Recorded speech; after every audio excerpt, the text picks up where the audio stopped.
Hey everyone! So, I've been using the Cat Watchful Spy app to monitor my child's activities, as they're still a minor. This parental control app works really well, and I've even done a review of it, which you can check out via the I button.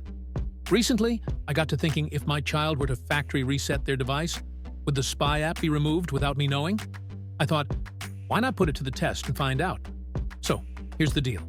I've got my child's phone with me, and as you can see, Cat Watchful is installed, but it's cleverly hidden under a generic name, like Settings, so the target wouldn't get suspicious.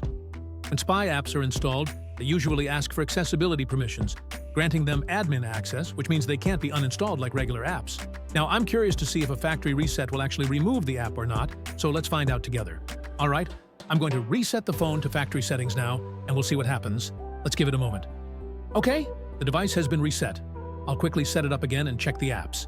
Now, let's go to the App List section, and as you can see, the Cat Watchful Spy app, which was hidden under the fake name Settings, is no longer there. So, it looks like a factory reset does successfully remove the Spy app. But keep in mind, this might not be the case if the phone is rooted. If the phone is rooted, a Spy app can get System App status, meaning it can stay installed even after a factory reset. If this video hits 1,000 likes, I'll try the same test on a rooted phone and see if a factory reset still removes the Spy app. That's all for today, folks. If you found this video informative and entertaining, don't forget to like, share, and subscribe. I'll catch you in the next one.